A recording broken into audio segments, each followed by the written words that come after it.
Good morning friends, so welcome to the prelims booster session. आज का पहला topic है CPI and IIP data. Topic आपके economy के लिए इंपॉर्टेंट है।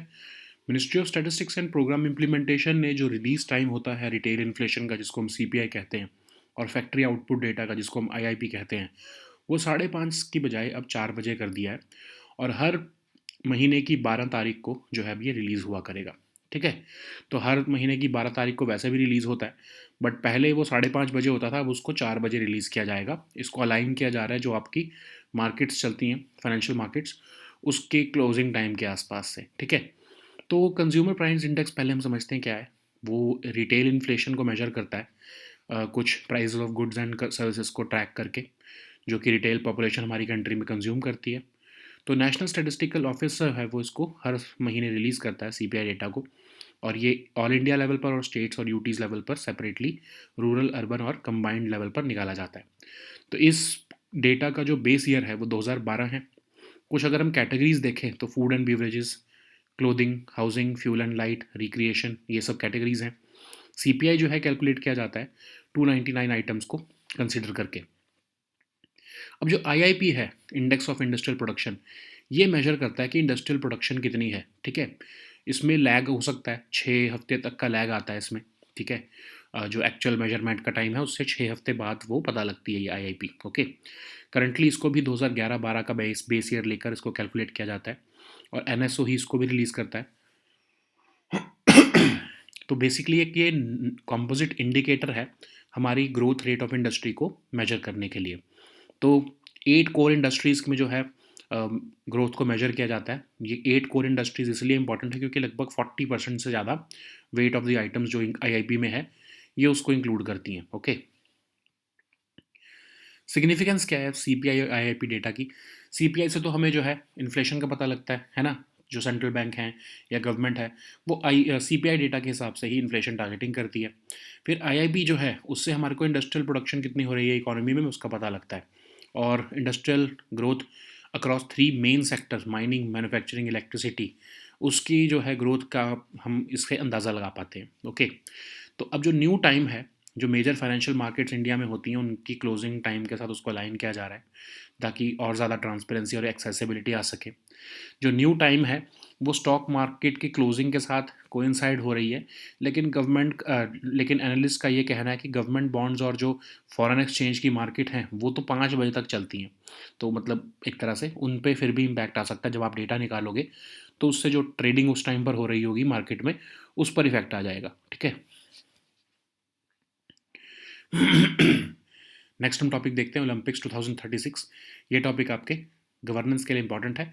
तो इंडियन ओलंपिक एसोसिएशन ने एक लेटर ऑफ इंटेंट दे दिया है इंटरनेशनल ओलंपिक कमेटी को कि इंडिया जो है वो होस्ट करना चाहता है 2036 का ओलंपिक्स और पैरालंपिक्स। तो ऐसा नहीं है कि इंडिया अकेला ही है जो 2036 के लिए दावा रख रहा है। उस सेम ईयर के लिए सऊदी अरेबिया, कतर और टर्की जो है उन्होंने भी ये दावा रखा है। तो अब हम पहले समझते हैं इंटरनेशनल ओलंपिक कमेटी। ये गार्डियन है ओलंपिक गेम्स की, लीडर है ओलंपिक मूवमेंट की। और 1892 में पियरे कोर्बिन, जो कि फ्रांस के थे, उन्होंने कहा कि उन्होंने मतलब बेसिकली जो एंशियंट ग्रीक ओलंपिक्स होती थी उसको रिवाइव करने का प्लान किया। उन्हीं के एफर्ट्स की वजह से आईओसी बनाया गया 1894 में, और ये एक not for profit independent international organisation है। इसका जो हेडक्वार्टर है वो लुज़ेन, स्विट्ज़रलैंड में है, जिसको हम ओलंपिक कैपिटल भी कहते हैं।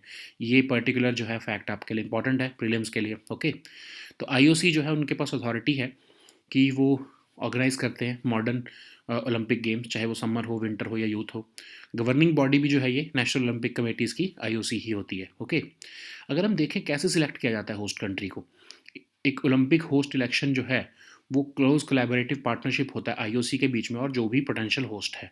तो प्रोसेस जो है वो फ्यूचर होस्ट कमीशंस के साथ कोऑर्डिनेट करके और या उनके द्वारा ओवरसी करके जो है वो फैसला लिया जाता है। तो होता क्या है, आईओसी को पहले आप इनफॉर्मल डायलॉग करते हो और इंटरेस्टेड होस्ट कंट्रीज़ जो हैं वो अपनी लेटर ऑफ इंटेंट सबमिट करते हैं। अगर आईओसी को लगता है कि हाँ, जो प्लानिंग और कैपेबिलिटी जो है कैंडिडेट की वो सही है, तो वो टारगेटेड डायलॉग करना शुरू करती हैं उस होस्ट कंट्री के साथ। और आईओसी का जो एग्जीक्यूटिव बोर्ड है उस प्रेफर्ड होस्ट को अपने पास बुलाकर अपने एक रिफाइंड प्रपोजल रखने को कहते हैं। कोई फिक्स टाइम फ्रेम नहीं है इसमें। ठीक है, और आईओसी फिर क्या देखता है कि क्या कैंडिडेट की जो सिटी है उसके पास फंडिंग स्ट्रेटजी है, वो मतलब उसको होस्ट कर पाएगी। फिर वो देखते हैं कि जो लोकल डेवलपमेंट जो वेन्यूज़ जो डिसाइड किए गए हैं, क्या वो local development plans socio economic और जियोपॉलिटिकल फैक्टर्स के साथ वो सही बैठेंगे कि नहीं, ठीक है। तो इंडिया जो है वो 2036 के ओलंपिक्स को होस्ट करना चाहता है। जो 2028 का समर ओलंपिक्स है वो लॉस एंजलिस यूएस में होगा, और ब्रिस्बेन में ऑस्ट्रेलिया में जो है वो आपके 2032 की गेम्स होंगी, ठीक है। अहमदाबाद जो है वो लीडिंग कैंडिडेट है कि वो 2036 गेम्स को होस्ट करेगा, ओके। और इंडिया जो है वो एम कर रहा है कि वो योगा जो है वो भी इस ओलंपिक्स में जो है वो स्पोर्ट्स प्रोग्राम में इंक्लूड करे। Apart from that sports ministry ने मिशन ओलंपिक सेल बनाया है, जिसमें कि 6 स्पोर्ट्स अभी तक आइडेंटिफाई किए गए हैं कि उनको भी ओलंपिक्स में लाया जाएगा, जैसे कि yoga, T20 cricket, kabaddi, chess, squash और खो खो। तो अब होता क्या कि आईओसी के रूल्स के हिसाब से जो होस्ट नेशन है वो भी कुछ जो उनके जो होस्ट नेशन के कंट्री में जो स्पोर्ट्स पॉपुलर हैं वो इंक्लूड करवा सकते हैं, जो भी गेम्स वहाँ पर होस्ट की जा रही हैं, ओके। नेक्स्ट हम टॉपिक देखते हैं R C S R contributions to agriculture properly tracked. ये टॉपिक आपके इकोनॉमी के लिए इंपॉर्टेंट है। तो हॉवर्ड बोमन जो कि एक अमेरिकन इकोनॉमिस्ट थे, इन्हीं को हम फादर ऑफ मॉडर्न सीएसआर भी कहते हैं। उनकी एक बुक थी social responsibilities of the businessman in 1953। उन्होंने उसमें बताया कि सीएसआर जो है वो ऑब्लिगेशन ऑफ बिजनेसमैन दिखाता है टुवर्ड सोसाइटी। तो क्या जो सीएसआर है उसका रोल हम एग्रीकल्चर में प्रॉपरली देख सकते हैं। तो एग्रीकल्चर सेक्टर क्यों हम इतना फोकस कर रहे हैं, क्योंकि हमारे लिए एक बहुत ही इंपॉर्टेंट सेक्टर है। लगभग 47% पॉपुलेशन उसी में एम्प्लॉयड है, और लगभग 16.73% जो है जीडीपी में कंट्रीब्यूशन है इसका। तो इंडिया जो है वो लीगली मैंडेट करता है कि सीएसआर जो है वो आपको जो है वो कंट्रीब्यूट करना पड़ेगा under section 135 of the companies act. CSR contributions जो हैं वो पिछले कुछ टाइम से बहुत बढ़ी हैं। 1.84 लाख करोड़ देखने को मिली है हमें 2014 से लेकर 2023 के बीच में। और सीएसआर का जो रोल है एग्रीकल्चर में वो कितना इंपॉर्टेंट है उसको लेकर सवाल खड़े होते हैं, ठीक है। तो पहले तो हम समझते हैं कि क्या ही रोल है एग्रीकल्चर में सीएसआर का। सीएसआर के इनिशिएटिव्स जो हैं वो कुछ की इश्यूज़ को एड्रेस कर सकते हैं, जैसे कि इन्वायरमेंटल डिग्रेडेशन हो रही है तो उसके लिए सस्टेनेबल एग्रीकल्चर प्रैक्टिसेस में जो है वो सीएसआर आ सकता है, कंपनीज अपना हेल्प दे सकती हैं। अगर स्टैग्नेंट फार्मर्स इनकम को हम देखें, उनको एड्रेस करने के लिए कैसे प्रोडक्टिविटी को इम्प्रूव किया जाए, कैसे लाइवलीहुड को जो है वो इम्प्रूव किया जाए, उस पर कुछ एक्शंस लिए जा सकते हैं। क्लाइमेट चेंज के थ्रेट्स को डील करने के लिए अडेप्टिव प्रैक्टिसेस में कंट्रीब्यूशन दिया जा सकता है, ठीक है। तो सीएसआर आउटलुक रिपोर्ट अभी रिसेंटली में हाईलाइट करती है कि 23% ऑफ सर्वेड कंपनीज कह रही हैं कि उनके लिए इन्वायरमेंट और सस्टेनेबिलिटी एक इंपॉर्टेंट प्रायोरिटी है। सीएसआर फंड्स को एलोकेट गया है आज तक grain banks, farmer schools, agriculture livelihood projects, water conservation और एनर्जी एफिशिएंट इरिगेशन में। तो अब इम्पोर्टेंस ये है कि हमें क्या करना है अब, कि फंड्स को डायरेक्ट करना है स्पेसिफिक नीड्स ऑफ एग्रीकल्चर में। मोर प्रिसाइज रिपोर्टिंग चाहिए सीएसआर के कॉन्ट्रीब्यूशंस में, ताकि कंपनीज को अकाउंटेबल भी बनाया जा सके एग्रीकल्चर सस्टेनेबिलिटी के कंटेक्स्ट में। और यूनिक नीड्स को भी आइडेंटिफाई करने की ज़रूरत है विद इन एग्रीकल्चर इकोसिस्टम्स। तो अब हम समझें मीनिंग ऑफ सीएसआर। तो ये आइडियोलॉजी है कि हम बिजनेसेस की जो है वो एक तरह से ड्यूटी है कि वो सोसाइटी को दें जिससे वो कंज्यूम करते हैं। कंपनीज़ अपने जो है रॉ मटेरियल सोसाइटी से लेती हैं, ह्यूमन रिसोर्सेज लेती हैं सोसाइटी से, तो उन्हें वापस भी देना है सोसाइटी को। ये इसके पीछे जो है एजेंडा है। इंडिया में सीएसआर जो है वो एक फिलंथ्रॉपिक एक्टिविटी की तरह देखा जाता है। सेक्शन 135 ऑफ कंपनीज एक्ट के अंदर इसको इंट्रोड्यूस किया गया। मिनिस्ट्री ऑफ कॉमर्स और इंडस्ट्री जो है वो इसकी कंसर्न मिनिस्ट्री है। तो क्या रूल्स हैं, किस कंपनी को सीएसआर को फॉलो करना होता है। अगर आपकी कंपनी की नेटवर्थ 500 करोड़ या उससे ज़्यादा है, या फिर टर्नओवर 1000 करोड़ से ज़्यादा है, या फिर आपका नेट प्रॉफिट जो है 5 करोड़ या उससे ज़्यादा रहा है पिछले फाइनेंशियल ईयर में, तो आपको 2% जो अपने एवरेज एनुअल प्रॉफिट का है पिछले 3 साल का, उतना अमाउंट आपको सीएसआर में देना होता है, ठीक है। तो सीएसआर का जो क्यूमुलेटिव स्पेंडिंग है पिछले 9 साल की, वो 1.84 लाख करोड़ रही है सीएसआर में। और सबसे ज़्यादा फोकस रहा है हेल्थ केयर और वाटर सैनिटेशन हाइजीन, इन्वायरमेंट और सस्टेनेबिलिटी और एजुकेशन के सेक्टर में, ओके। नेक्स्ट हम टॉपिक देखते हैं रीजनल कॉम्प्रिहेंसिव इकोनॉमिक पार्टनरशिप। ये टॉपिक इंटरनेशनल रिलेशंस और इकोनॉमी दोनों के लिए इंपॉर्टेंट है। तो नीति आयोग ने रिसेंटली बोला है कि इंडिया को China backed RCEP trade block का पार्ट होना चाहिए। तो RCEP क्या है? एक एग्रीमेंट है बिटवीन एशियान मेंबर्स और फ्री उनके जो FTA पार्टनर्स हैं। तो 10 तो आपको पता है एशियन मेंबर्स कौन है, और जो 5 FTA पार्टनर्स हैं वो हैं China, Japan, south Korea, Australia और न्यूजीलैंड। तो RCP की नेगोशिएशंस नवंबर 2012 में स्टार्ट हुई थी, और जो है वो एंटर हुआ इन फोर्स 2022 में। RCP का एम था कि एम है कि वो एक इंटीग्रेटेड मार्केट बनाए 16 कंट्रीज़ के साथ मिलकर। ओके, तो 16 कंट्रीज एक्चुअली इसमें इंडिया भी पार्ट होना था, बट इंडिया ने लास्ट मोमेंट पर जो इसमें बैकआउट कर दिया था। तो अगर हम इंडिया को इंक्लूड करें तो टोटल 16 कंट्रीज इसका पार्ट होनी थी। ओके, नेक्स्ट हम टॉपिक देखते हैं कैरिकॉम। ये टॉपिक भी इकोनॉमी के लिए इंपॉर्टेंट है, इंटरनेशनल रिलेशंस के लिए भी इंपॉर्टेंट है। तो इंडिया और कैरिकॉम जो है अपनी सेकेंड जॉइंट कमीशन मीटिंग कर रहे हैं ताकि अपनी जो है रिलेशनशिप को रिव्यू कर सकें। तो कैरिकॉम जो है वो कैरेबियन कम्युनिटी है basically, oldest surviving integration movement है ये डेवलपिंग वर्ल्ड की। 1973 में ट्रीटी ऑफ चैगुआरामास के थ्रू इसको बनाया गया था।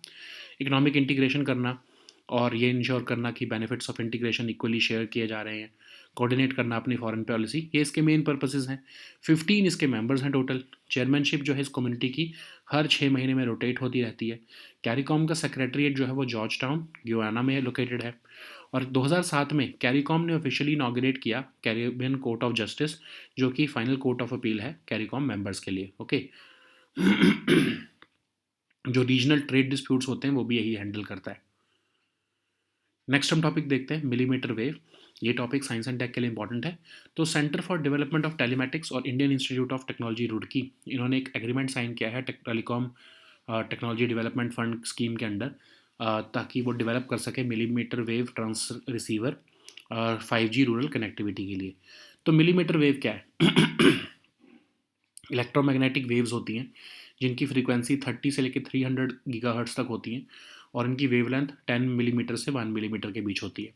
तो इसका जो फ्रीक्वेंसी स्पेक्ट्रम है इसको यूज़ किया जाता है वायरलेस हाई स्पीड कम्युनिकेशंस में। ये इनेबल करता है high data rates as compare to lower frequencies.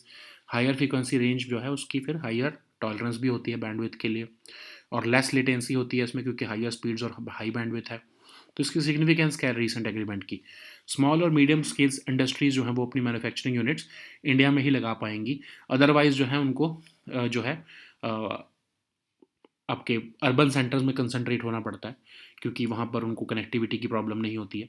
और इससे रिड्यूस होगा ओवर डिपेंडेंस जो हम सेमीकंडक्टर फैब्रिकेशन इंडस्ट्रीज़ पर रखते हैं। ठीक है, और कंट्रीब्यूशन होगा आईआईपी, हम आईपीआर जनरेट करेंगे जो ये एग्रीमेंट के थ्रू। ठीक है, जब हम मिलीमीटर वेव के ऊपर और ज़्यादा रिसर्च करेंगे तो। और जो एमर्जिंग मिलीमीटर वेव या सब THZ टेक्नोलॉजी जो 5G या 6G पे आएगी, तो उसमें इंडियन जो है वो वर्कफोर्स अपना आईपीआर जनरेट कर पाएगी। Okay, so now let us see all these topics in English. So the first topic is CPI and IIP data. This topic is important for your economy section. So Ministry of Statistics and Program Implementation has changed the release time of retail inflation and factory output data from 5:30 p.m. to 4 p.m. on the 12th of each month. Okay. So what is CPI? So Consumer Price Index measures retail inflation by collecting data on the prices of goods and services which are consumed by the retail population of the country. The National Statistical Office releases the CPI, and it is released for all India and states or UTs separately for rural, urban, and combined population. CPI is calculated using 2012 as a base year, and few of the categories of CPI are food and beverages, clothing, housing, fuel and light, recreation, etc. Currently, CPI is calculated by taking into consideration 299 items. Okay, so what is IIP? IIP number measures the industrial production for the period under review, and there is a lag of 6 weeks in the publication of IIP index data after the reference month ends, and it is currently calculated using 2011 and 12 as the base year. Okay, so NSO under the Ministry of Statistics and Program Implementation releases the IIP data, and IIP is a composite indicator which measures the growth rate of industry groups classified under the broad sectors, namely mining, manufacturing and electricity, and use-based sectors, namely basic goods, capital goods and intermediate goods. And these 8 core industries mentioned in the above section comprise almost 40.27% of the weight of the items included in the IIP. Okay, So, what is the significance of CPI and IIP data? CPI tracks changes in the prices of goods and services purchased by the households, and it is widely used by governments and central banks for inflation targeting, monitoring price stability, and as deflators in national accounts. And IIP basically is meant for measuring the level of industrial production in an economy, and it assesses the industrial growth across three key sectors: the mining, manufacturing, and electricity. So, what is the recent change? So, basically, this new time of 4 p.m. aligns with the closing of major financial markets in India. So, through this, ministry wants to enhance transparency and accessibility with this change. Okay, but there are concerns also. Several analysts are saying that even though stock markets have get closed by 4 p.m., but the government bond and foreign exchange markets remain open until 5 p.m. So, which means that if you release that data by 4 p.m., it could still impact the active trading in these markets. Okay. So the next topic is Olympics 2036. This topic is important for your governance section. So Indian Olympic Association has submitted a letter of intent to the International Olympic Committee expressing India's interest in hosting the 2036 Olympics and Paralympics, with other strong contenders like Saudi Arabia, Qatar and Turkey also in the race. A decision won't be made until after the IOC elections next year. Okay. So what is International Olympic Committee? It is the guardian of the Olympics Games and the leader of the Olympic movement. The vision of International Olympic Committee is to build a better world through sport. In 1892, Pierre Coubertin of France declared his intention to spearhead a movement to revive the ancient Greek Olympics, and that's why his efforts led to the establishment of IOC in 1894. And IOC is based in Lausanne, that is in Switzerland, which is also called the Olympic capital of the world. And you have to remember this fact because it can come in your prelim exam. So IOC is the authority for organizing the modern Olympic Games, be it summer, winter, or youth, and it is also the governing body of the National Olympic Committees as well. Okay. So, what is the process of selection of the host country? So, an Olympic host election is the result of a close collaborative partnership between IOC and the potential host, and this host selection process is overseen by the two future host commissions, one for summer and one for winter games. Okay. As per the selection policy, IOC first gets into an informal dialogue with interested host countries, and this process gets started with the submission of a letter of intent. And if the world body is satisfied with the planning and capability of the candidate, it enters a targeted dialogue with the when the IOC's executive board invites the preferred host to refine and present their proposal. There is no fixed time frame for electing the hosts. Okay, and what IOC looks at is candidate cities, funding strategy, alignment of venues with local development plans. Okay, and the law and International Olympic Association has submitted the intent for hosting 2036 Olympic Games and Paralympic Games. Los Angeles in USA will host the 2028 Summer Olympics, and Brisbane, Australia will host the 2032 games. Okay, Ahmedabad is currently leading candidate is currently a leading candidate to host the 2036 games if India's bid is successful. Okay, India also aims to include yoga in the Olympic sports program, and it has identified six sports, that is yoga, 2020 cricket, kabaddi, chess, squash, and kho for potential inclusion. Under IOC rules, a host nation can propose sports popular in its region for inclusion in that edition of the games. Okay. So the next topic is, are CSR contributions to agriculture properly tracked? So this topic is important for your economy section. So Howard Bowen, who was an American economist, and he's widely regarded as the father of modern CSR. In his book Social Responsibilities of the Businessman in 1953, wrote that CSR refers to the obligations of businessmen towards society. Okay, and why we are focusing on India on agriculture? Because agriculture plays a crucial role in the economy, providing employment to nearly 47% of the population and contributing around 16.73% to the GDP. Okay, recognizing this, India legally mandated corporate social responsibility in 2013 under the Section 135 of the Companies Act. Since then, CSR contributions have increased significantly, with 1.84 lakh crore dispersed from 2014 to 2023. This has raised questions about CSR's role in agriculture. So, what role can be played by agriculture in CSR? First of all, CSR initiatives can have major role in addressing environmental degradation through sustainable agriculture practices. And to address the stagnant farmer incomes, CSR can help improve productivity and livelihood. To address the climate change threats, adaptive practices can be focused upon. A CSR Outlook report has highlighted that 23% of the companies, surveyed companies, have prioritized environment and sustainability. CSR funds have been allocated to activities like grain banks, farmer schools, agriculture livelihood projects, water conservation, and energy efficient irrigation. Okay. So, designating agriculture as a standalone CSR category could improve the clarity and effectiveness of contributions, which would enable funds could be which would enable that targeted funds could be directed towards specific needs of agriculture.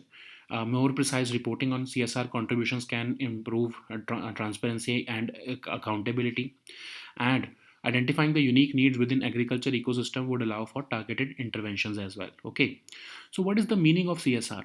So the concept of CSR rests on the ideology of businesses to give back to society as they grow and benefit. Companies take resources in the form of raw materials, human resources, etc. from the society. Okay, and CSR in India has traditionally been seen as a philanthropic activity. However, with the introduction of Section 135 in the Companies Act, India became the first country to have statutorily mandated CSR for specified companies, and the concerned ministry for the same, for tracking the same, is Ministry of Commerce and Industry. Okay, so companies which fall in the ambit of any of the following three criteria are required to spend on CSR if you have a net worth of 500 crore or more, or if your turnover is 1000 crore or more, or net profit of rupees 5 crore or more during the immediately preceding financial year. Then such companies are required to do CSR spending amounting to 2% of their average net annual profit over the last 3 years. The act also enumerates the activities that can be undertaken and the manner in which the companies can undertake CSR projects or programs. Okay, so what has been the performance so far? From 2014 to 2023, companies in India have collectively spent approximately 1.84 lakh crore on CSR activities, and the sectoral allocation of it has been towards healthcare and water, sanitation and hygiene, environment and sustainability, promotion of education. Okay, so the next topic is regional comprehensive economic partnership. This topic is important for our economy section. So in a departure from government stated position, the top officials from Niti Aayog have said that India should be part of China-backed RCEP trade bloc. So RCEP is a proposed agreement between members of the ASEAN and its free trade agreement partners. So 10 ASEAN group members, we all know about them, and the five FTA partners are China, Japan, South Korea, Australia, and New Zealand. This pact aims to cover trade in goods and services, intellectual property, etc. And the aim is to create an integrated market with 16 countries. Why 16? Because India was initially also a part of this negotiation, but at the last moment, India withdrew from this agreement.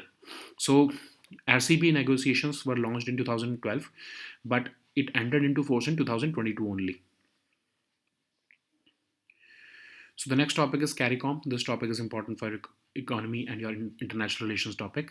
So India and CARICOM have held their second joint commission meeting, an important event which reviewed and charted the future of their multifaceted partner relationship.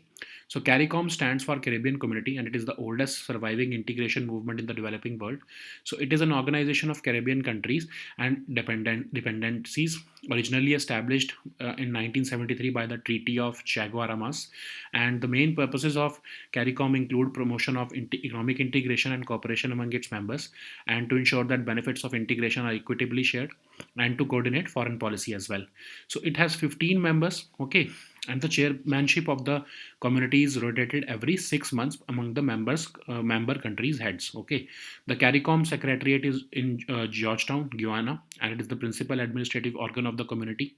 In 2007, CARICOM officially inaugurated the Caribbean Court of Justice, which serves as the final court of appeal for CARICOM members. Okay, it also handles the regional trade disputes. So the next topic is millimeter wave. This topic is important for your science and tech section. So recently, Center for Development of Telematics, that is CDOT, and the IIT Roorkee have signed an agreement under the Telecom Technology Development Fund scheme of the Department of Telecom with the development of a millimeter wave transceiver for 5G rural connectivity. So, what is millimeter wave? So, it refers to electromagnetic waves with the frequency between 30 to 300 gigahertz and wavelength between 10 millimeter to and 1 millimeter. Its frequency spectrum is used for wireless high speed communications, and it is also known as the extremely high frequency or EHF band by the International Telecommunication Union. It enables higher data rates compared with lower frequencies. The higher frequency range has a high tolerance for bandwidth, and it offers less latency due to its higher speed and bandwidth. Okay, so what is the significance of recent agreement? It will encourage small and medium scale industries to set up their manufacturing units in India, which will create job opportunities for our own engineering graduates due to the use of polymer based structure in conjunction with metals. And this will also reduce our over dependence on semiconductor fabrication industries, which will and this proposed cost for the development of technology is very small as against the opportunities which it would create.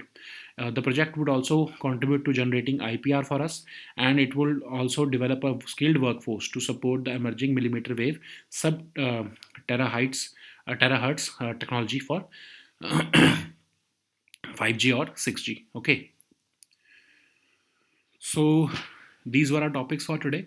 We'll meet next time on Monday now with new topics. Until then, goodbye and take care.